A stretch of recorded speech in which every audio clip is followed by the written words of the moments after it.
संत कबीर की वाणी भारतीय अध्यात्म की अनोखी धरोहर है। उनमें योग की गहराई भी है और भक्ति की सरलता भी।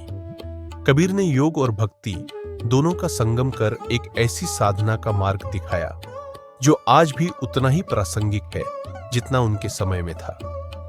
कबीर की वाणी को योग के क्षेत्र में भक्ति का अंकुरण माना गया है। उनकी साधना योग मार्ग से होकर गुजरती है, लेकिन उसका अंत भक्ति में होता है। यानी उनके लिए ज्ञान और योग दोनों की यात्रा का परिणाम है निर्मल भक्ति।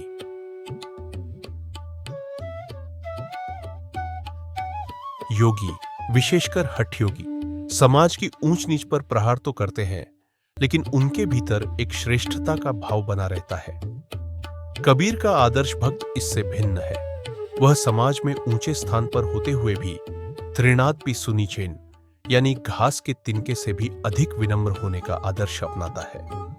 भक्त का यही भाव उसे अहंकार से मुक्त करता है। कबीर ने समाज में व्याप्त जाति भेद, ऊंच नीच और बाहरी आडंबरों की तीखी आलोचना की। योगी इन विषमताओं पर आघात करते हैं, परंतु भक्ति मार्ग साधक को मर्यादा और स्फूर्ति से जोड़ता है। भक्त समाज को तोड़ता नहीं, बल्कि समानता और करुणा से जोड़ता है। इसीलिए कबीर का भक्ति मार्ग सामाजिक एकता और मानवता का प्रतीक बनता है। योगी दूसरों की बहिर्मुखी प्रवृत्तियों पर तरस खाकर उनका मजाक बनाते हैं, पर कबीर कहते हैं कि सच्चा भक्त कभी भी स्वयं को श्रेष्ठ न माने। वह सबको साथ लेकर चलता है और हर प्राणी के प्रति सहृदयता और करुणा रखता है।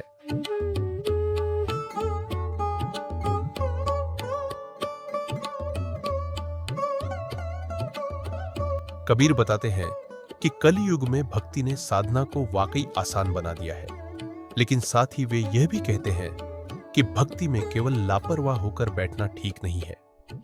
योग का रास्ता कठिन है, इसमें बहुत अनुशासन चाहिए और यह गृहस्थ लोगों के लिए मुश्किल भी है। भक्ति का रास्ता आसान है, इसमें बस सच्चा प्रेम और श्रद्धा चाहिए। कबीर ये भी पूछते हैं कि अगर संसार एक भ्रम है और परम सत्य निराकार है, तो फिर उसका रोना धोना और दिखावे वाली पूजा क्यों? उनका कहना है कि असली भक्ति का मतलब है वैराग्य और माया से मुक्ति। इसीलिए कबीर कभी कभी कठोर भी लगते हैं। वे दया दिखाने के बजाय लोगों को झकझोर कर सच बताते हैं, ताकि लोग भ्रम से बाहर निकल सकें। अवधू, अक्षर हूं सो न्यारा, जो तुम पवना गगन छड़ाओ, करो गुफा में बासा। गगना पवना दोनों विन से, कह गया जोग तुम्हारा। गगना मध्य ज्योति झलके, पानी मध्य तारा। घिट गए नीर बिनसिगे तारा, निकरी गयो केही द्वारा। मेरुदंड डारी दुलेची, जोगी तारी लाया। सोई सुमेर पर खाक उड्डानी, कच्चा योग कमाया। इगला बिन से पिंगला बिन से सुषमणि नाधी। जब उन्मणि की तारी टूटे, तब कहु रही तुम्हारी। अद्वैत विराग कठिन है भाई, अंत के मुनिवर जोगी। अक्षर लोकी गम बतावे, सो है मुक्ति विरोगी। कहरु दुहुते न्यारा, सत्य असत के पारा। कहे कबीर ताही लाख जोगी, उतारी जाओ भव पारा। कबीर इस पद में योगियों को संबोधित कर रहे हैं और कह रहे हैं, अवधू यानी हे योगी। असली साधक तो सांस रोकने, गगन देखने या गुफाओं में बैठने तक सीमित नहीं है। अगर तुम्हारा योग केवल पवन और गगन तक है, तो वह नश्वर है, क्योंकि यह सब मिट जाने वाला है। गगन में दिखाई देने वाला प्रकाश और पानी में चमकते तारे भी स्थायी नहीं है। वे आगे कहते हैं, जब जल सूख जाएगा, तारे लुप्त हो जाएंगे, तो तुम्हारा योग किस राह से निकलेगा? रीढ़ की हड्डी, मेरुदंड पर ध्यान लगाकर जो साधना करते हो, वह भी अंत में नष्ट हो जाती है। यह सब कच्चा योग है।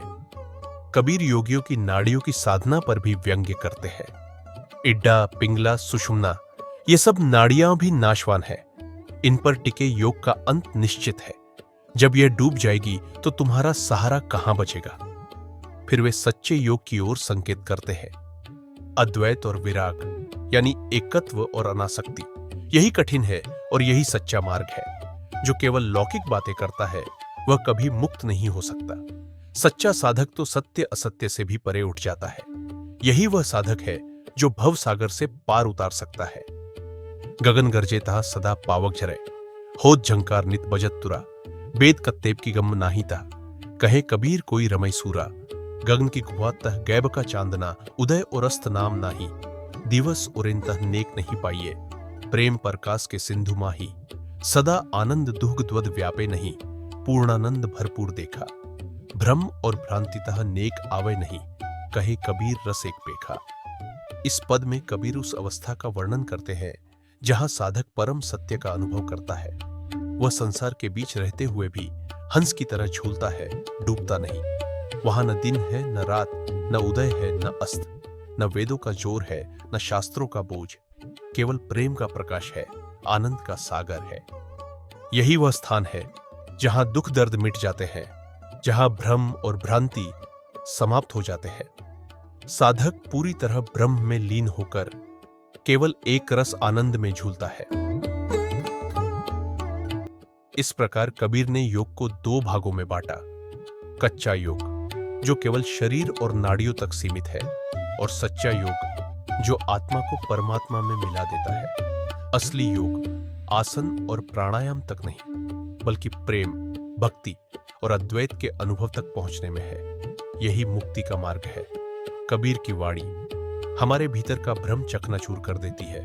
वे कहते हैं, शरीर मोड़ने वाले आसन या मन को दबाने वाला अनुशासन परम सत्य नहीं दे सकता। यदि इनके पीछे सच्ची समझ न हो तो ये केवल भ्रम है, सिद्धियों की झूठी लालसा और दुनिया में डूबे रहने का जाल। सच्ची अनुभूति किसी बाहरी क्रिया से नहीं, यह तो ज्ञान से परे है, अभ्यास से परे है।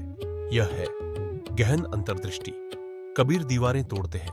वे कहते हैं, परम सत्य केवल भीतर नहीं, केवल बाहर भी नहीं, वह सर्वव्यापी है, कण कण में व्याप्त है। गुरु की कृपा से ही यह अनुभव संभव है। और कबीर स्वयं कहते हैं, मैंने ब्रह्मरस पिया है, मैंने उस अमृत का स्वाद चखा है। यह कोई बाहरी चमत्कार नहीं, बल्कि चेतना की गहराइयों का अनुभव है।